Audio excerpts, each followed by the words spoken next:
Breaking news. Welcome to Jagua Express Live News. देखिए, आज की जो प्रेस वार्ता है और हमारे जो साथी पत्रकार साथी यहाँ पर उपस्थित हुए हैं, मुनीन शुक्ला जी हमारे क्षेत्र के विधायक भी रहे हैं। वो मुखौटा है। असली कटाक्ष तो समाजवादी पार्टी के सुप्रीमो अखिलेश यादव जी ने किया था। आप सबको स्मरण होगा, विगत दिनों अभी एक क्षेत्र भ्रमण के दौरान भीतर गांव में जब मैं भ्रमण कर रहा था, वहाँ के व्यापारियों ने फूड इंस्पेक्टर की मुझसे शिकायत की तो मैंने फूड इंस्पेक्टर्स को वहीं से बात की और उसको जो भी मुझे हिदायत देनी थी, उस पर जो भी मुझे शिकायत करनी थी या जो भी मुझे उस पर शिकायत जनता से मिल रही थी, उससे जो स्पष्टीकरण मांगना था वो मैंने मांगा, उसको हिदायत देने का काम किया। कहीं ना कहीं वो वायरल भी हुआ और वायरल होने के बाद जनता ने और समाज ने उस पूरे विषय को कहीं ना कहीं हाथों हाथ मुझको लेने का काम किया और मेरे पक्ष में बहुत से ऐसे नौजवान साथियों ने समर्थन देते हुए दिखाई दिए। लेकिन अखिलेश जी को कहीं ना कहीं वो मुझे नहीं समझ में आता, उनको कब समय मिल जाता है कि वो सोशल मीडिया को में इस तरह के एक विधानसभा के मुद्दों को वो देख पाते हैं और देखने के बाद में उन्होंने सकारात्मक काम तो नहीं किया, रचनात्मक कार्य तो नहीं किया। अगर एक नौजवान ने कोई सही पहल की है, एक जनप्रतिनिधि ने अगर कोई सही पहल की है, विगत विषयों में आप देख सकते हैं, विगत दिनों विगत वर्षों में अनेकों बार अनेकों अधिकारियों को मैंने लताड़ लगाने का काम किया है, अनेकों अधिकारियों के सामने मैंने भ्रष्टाचार के मुद्दे पर प्रश्न उठाने का काम किया है। लेकिन उन्होंने मेरे ऊपर कटाक्ष किया, उन्होंने हिस्सेदारी की बात की। मैं तो केवल इतना कहूँगा, जो उनकी भावना है और जिस तरह से समाजवादी पार्टी की सरकार 4 बार इस प्रदेश में रही है, उनके पिताजी इस प्रदेश के मुख्यमंत्री रहे हैं, वो खुद मुख्यमंत्री रहे हैं और उन्होंने उनके कार्यकाल में किस तरीके से लेखपाल से लेकर तहसील से लेकर के थाने से लेकर के राजस्व के हर विभाग में साथियों केवल दलाली होती थी। और दलाली छोड़िए, उनका जो एक ट्रेंड था कि उनके प्रतिनिधि, उनके जनप्रतिनिधि, उनके विधायक और सांसद अपना हिस्सा तय करते थे। कहीं ना कहीं उनको वही स्मरण आ गया होगा, जो गलती उन्होंने कानपुर आकर के कानपुर को बदनामपुर कह के की थी, वही कटाक्ष उन्होंने दोबारा हो सकता है। आज एक नौजवान अगर क्षेत्र में घूम रहा है, बिठूर विधानसभा में घूमने के बाद अगर उस नौजवान की आज पहचान बनी है, वो नौजवान विधायक के रूप में अपने क्षेत्र की आवाज़ को विधानसभा तक उठा पा रहा है, उनके बदनामपुर वाले विषय को भी मैंने विधानसभा में उठा करके कहीं ना कहीं उनको जो बेनकाब करने का काम किया, इन सब विषयों को देख करके लग रहा है कि अखिलेश जी व्यथित हैं। और जहाँ तक हमारे पूर्व विधायक जी का विषय है, मैं उनका बड़ा सम्मान करता हूँ। हमारे स्थानीय हैं, इस क्षेत्र का नेतृत्व कर चुके हैं। मुझे ऐसा लगता है कहीं ना कहीं उनको कुछ डांट पड़ी है। 9.5 वर्षों में, मुझको 9.5 वर्ष हो चुके हैं विधायक रहते हुए, 9.5 वर्षों में एक भी बार विधायक जी ने किसी मुद्दे पर साथियों प्रश्न उठाने का काम नहीं किया। वो 5 साल विधायक रहे। मैं दावा करना चाहता हूँ कि मैं विधायक रहा, अनेकों बार मैंने अपने क्षेत्र की समस्याओं को विधानसभा में उठाने का काम किया।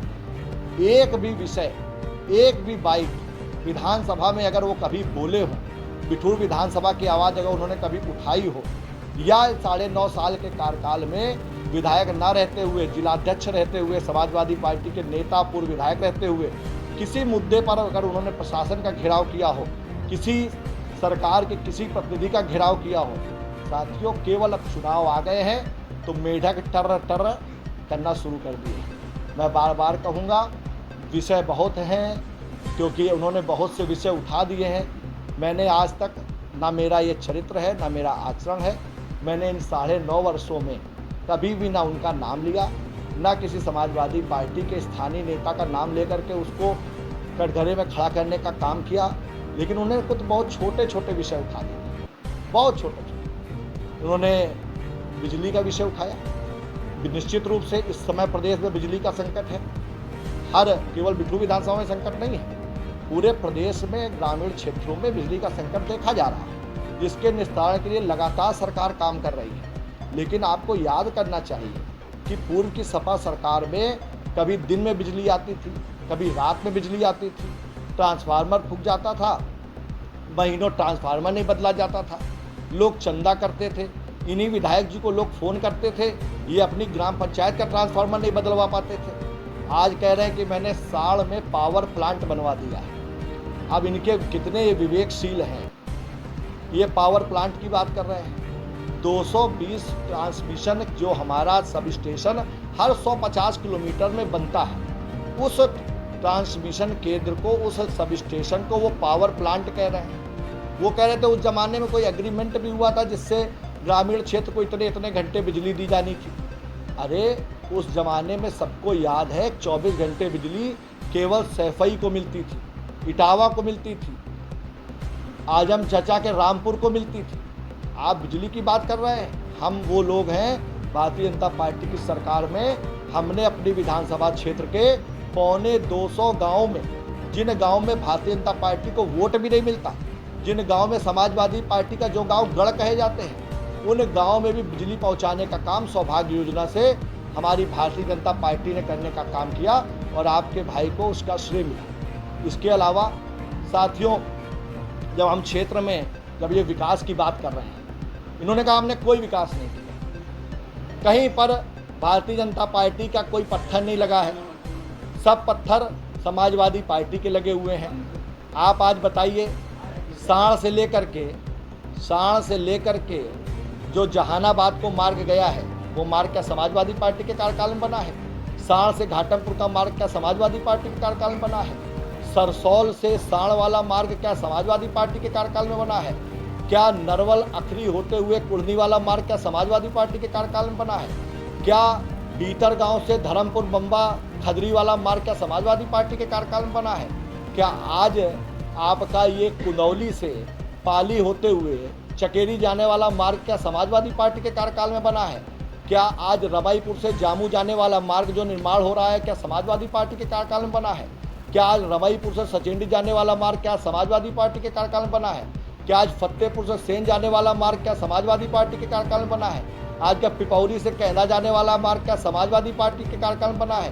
कैंदा से इटारा जाने वाला मार्ग क्या समाजवादी पार्टी के कार्यकाल में बना है? क्या भौती से भीमसेन जाने वाला मार्ग या भौती से सुरार होते हुए दूल भूल जाने वाला मार्ग क्या समाजवादी पार्टी के कार्यकाल में बना है? क्या टिकरा से मंदना जाने वाला मार्ग क्या समाजवादी पार्टी के कार्यकाल में बना है? क्या मंदना से आज जो बिठूर 4 लेन बन रहा है क्या ये समाजवादी पार्टी के कार्यकाल में बन रहा है? क्या आज ब्लू वर्ल्ड से सरैया क्रॉसिंग होते हुए जो आज लखनऊ एक्सप्रेसवे को जो मार्ग जोड़ने जा रहा है, ये 4 लेन, ये सरैया क्रॉसिंग पे पुल क्या समाजवादी पार्टी के कार्यकाल में बना है? आप अगर विकास की बात करेंगे तो जो काला चश्मा लगा करके आप घूम रहे हैं, उस चश्मे का नंबर बदल जाएगा और आप जान पाएंगे कि आपके क्षेत्र, आपके गांव, आपका गृह निवास पे भी जो काम हुआ है वो भारतीय जनता पार्टी के कार्यकाल में हुआ है। इसके अलावा साथियों, आज जब हम क्षेत्र की बात करते हैं, मैं दावा करता हूँ इन 5 वर्षों में जो उनका कार्यकाल रहा है और आप सबके आशीर्वाद से जो मेरा 9.5 वर्षों का कार्यकाल रहा है, एक भी मंदिर दिखा दे, चाहे हमारा कुर्दी मंदिर का सुंदरीकरण हो, चाहे कठारा धाम का सुंदरीकरण हो, चाहे हमारे बिठूर में घाटों का जो हमारे महाकालेश्वर मंदिर में जो सुंदरीकरण हुआ हो, या वाल्मीकि आश्रम में जो सुंदरीकरण हुआ हो, साथियों चाहे नमामि गंगे के माध्यम से बिठूर के घाटों का सुंदरीकरण हुआ हो या अटल घाट का निर्माण हुआ हो, आप बताइए एक भी कोई धार्मिक पर्यटन स्थल को या सुंदरीकरण करने का काम समाजवादी पार्टी की सरकार में हुआ? मैं यही आज